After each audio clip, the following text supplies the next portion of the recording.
بسم اللہ الرحمن الرحیم۔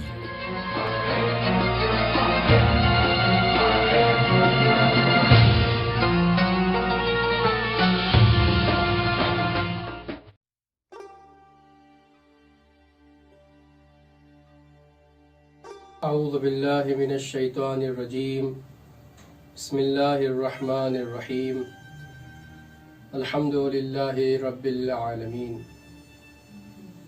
ناظرین کرام، ہماری گفتگو یہاں تک پہنچی تھی کہ عبادت میں سب سے بہترین عبادت نماز ہے، اور نماز کے ارکان کو یا اس کو ہم نے 3 دستوں میں تقسیم کیا تھا، یا مقدمات نماز ہے، یا مقارنات نماز ہے، یا مبطلات نماز ہے۔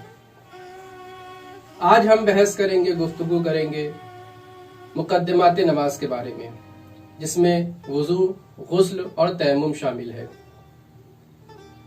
جب انسان وضو کرتا ہے تو کچھ چیزوں کی اس کو رعایت کرنا ضروری ہے۔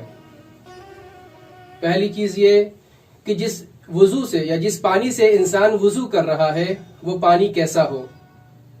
وہ پانی پاک ہونا چاہیے، نجس نہ ہو، وہ پانی مباح ہو، غصبی نہ ہو، اور وہ پانی مطلق ہو، مضاف نہ ہو، یعنی کسی پانی میں کوئی چیز ملی نہ ہو۔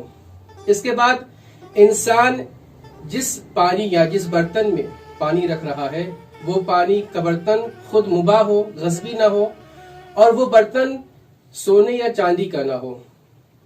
اس کے بعد خود انسان کی کچھ شرطیں ہیں۔ کیا شرط ہے؟ پہلی شرط یہ ہے کہ انسان وضو کے لیے نیت کرے، قصد قربت، کہ میں خدا کی قربت کے لیے یہ وضو کر رہا ہوں۔ اچھا، یہ نیت انسان منہ سے کرے، زبان سے اس کو ادا کرے، یا صرف اس کا قلب میں دل سے نیت کر لینا کافی ہے؟ تو دل سے نیت کر لینا اس کا کافی ہے۔ مثلا اگر کوئی شخص آئے، اس سے سوال کرے تم کیا کر رہے ہو، تو وہ فوراً جواب دے سکے کہ میں وضو کر رہا ہوں۔ اس کے بعد انسان خود وضو کرے۔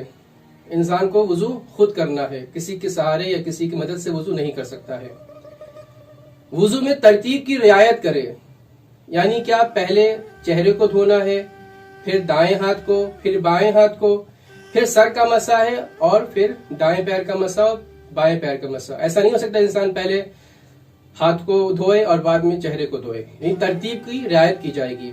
اس کے بعد کیا ہے؟ انسان موالات کی رعایت کرے۔ موالات کسے کہتے ہیں؟ یعنی یہ کہ 2 اعمال میں زیادہ فاصلہ نہ ہو جائے، یعنی چہرے کو دھونے کے بعد انسان بہت دیر لگا دے اور اس کے بعد جا کے وہ اپنے ہاتھوں کو دھوئے یا مسح کرے۔ فاصلہ نہیں ہونا چاہیے، موالات کی رعایت کی جائے۔ اور خود وہ پانی انسان کے لیے نقصان دہ نہ ہو۔ اور خود اعضائے وضو کے لیے بھی کچھ شرط ہے۔ پہلا یہ کہ اعضائے وضو، جب انسان اپنے اعضاء پہ وضو کر رہا ہے تو اس پہ کوئی ایسی چیز نہ ہو کہ جو پانی کو پہنچنے سے روکے۔ انسان پہلے اسے برطرف کر لے اور اس کے بعد وضو کرے۔ انسان وضو کس لیے کرتا ہے؟ مقصد کیا ہے وضو کا؟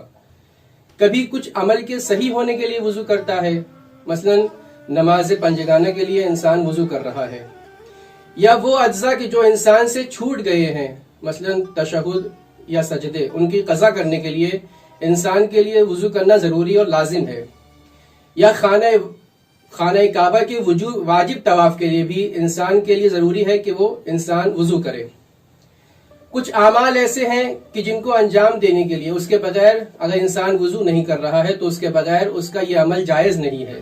مثلا انسان اگر چاہتا ہے کہ قرآن کے حروف کو چھوئے تو اسے چاہیے کہ وضو کرے۔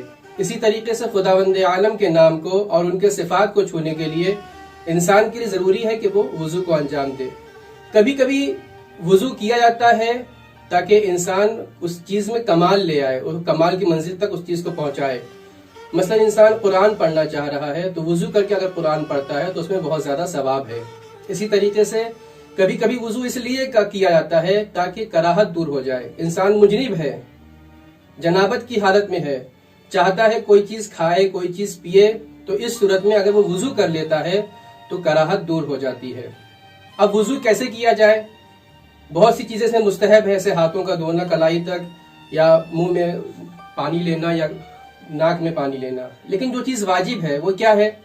وہ یہ ہے کہ انسان سب سے پہلے چہرے کو دھوئے. کہاں تک چہرے کو دھوئے گا؟ پیشانی سے جہاں بال اگتا ہے وہاں سے لے کر ٹھڈی کے آخری حصے تک لمبائی میں اپنے چہرے کو دھوئے گا. چوڑائی میں کس لحاظ سے؟ انگوٹھے سے لے کر بیچ کی انگلی کے بیچ میں جتنا حصہ آ جا رہا ہے اسے دھونا واجب ہے. بہتر یہ ہے کہ انسان اطراف کی بھی چیز کو دھو لے تاکہ انسان کو یقین ہو جائے، اطمینان ہو جائے کہ کوئی چیز اس سے چھوٹی نہیں ہے. اس کے بعد انسان دائیں ہاتھ کو دھوئے گا. دائیں ہاتھ کہاں سے دھوئے گا؟ کوہنی سے لے کر ہاتھ کے سرے تک انسان دھوئے گا. کوہنی سے لے کر ہاتھ کے سرے تک. ہوتا یہ ہے کہ انسان پہلے ہاتھ دھو چکا ہوتا ہے جو مستحب اعمال ہے، لیکن جب ہاتھ دھونے بیٹھتا ہے تو یہاں اپنے ہاتھ کو چھوڑ دیتا ہے دھونے سے.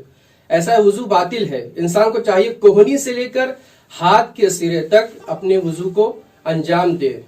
اور بہتر یہ کہ انسان کوہنی سے تھوڑا اوپر سے ہاتھ کو دھونا شروع کرے تاکہ انسان کو یقین ہو جائے کہ اس نے وضو صحیح طریقے سے انجام دیا ہے. جس طریقے سے اس نے دایاں ہاتھ کا وضو کیا ہے اسی طریقے سے بائیں ہاتھ کا بھی وضو کرے گا. اس کے بعد سر کا مسح ہے. سر کا مسح کہاں کرے گا انسان؟ اپنے سر کے آگے والے حصے میں جو پیشانی کے اوپر ہے. کتنے مقدار میں؟ جتنا کر لے کافی ہے، لیکن بہتر یہ ہے کہ انسان 3 انگلی بندھی ہوئی انگلی کی مقدار میں کرے اور 1 انگلی کی لمبائی کے حساب سے.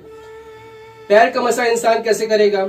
پیر کا مسح بھی انسان یہ جو انگلی کا سرا ہے یہاں سے لے کر جو انسان کی یہ ہے مفصل ہے، یہاں سے انسان کا پیر کا مفصل ہے وہاں تک انسان اپنے پیر کا مسح کرے گا. ضروری ہے کہ پورا پیر کا مسح کرے، کم سے کم 3 بندھی ہوئی انگلی کے اعتبار سے. یہ ہوا وضو. اب انسان وضو کر چکا. کچھ اعمال ایسے ہوتے ہیں کہ جس میں انسان کو غسل کرنا پڑتا ہے. غسل واجب کون کون سے ہیں؟ 7 غسل واجب ہے. یا غسل جنابت ہے، غسل میت ہے، غسل مسح میت ہے. ایسا غسل ہے کہ جو نظر اور قسم کی وجہ سے واجب ہو جاتا ہے. غسل حیض ہے، غسل استحاضہ ہے، غسل نفاس ہے. انسان اس غسل کو کیسے انجام دے گا؟ اگر کوئی شخص مجنب ہو جاتا ہے یا کوئی شخص میت کو چھو لیتا ہے تو وہ غسل کیسے کرے گا؟ غسل کرنے کا طریقہ کیا ہے؟ غسل کے بھی 2 طریقے ہیں، یا غسل ارتماسی ہے یا غسل ترتیبی ہے. اکثر لوگ غسل ترتیبی کرتے ہیں تو ہم اس کو آپ کو بتاتے ہیں. غسل ترتیبی انسان کیسے کرے گا؟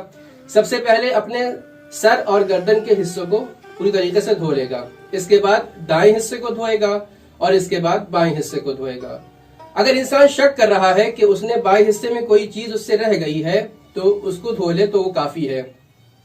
لیکن اگر انسان شک کر رہا ہے دائیں حصے میں کوئی چیز رہ گئی ہے تو انسان کے لیے ضروری ہے کہ پہلے دائیں حصے کو دھوئے جہاں پہ شک ہے اور اس کے بعد پورے بائیں حصے کو دھوئے تو اس کا غسل صحیح ہے.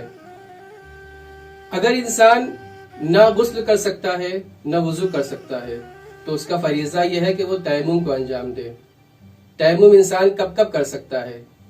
پہلی صورت یہ ہے کہ انسان کے پاس پانی نہ ہو. اس نے بہت کوشش کی، جدوجہد کی، لیکن اس تک پانی نہ پہنچ سکا یا وہ خود پانی تک نہ پہنچ سکا.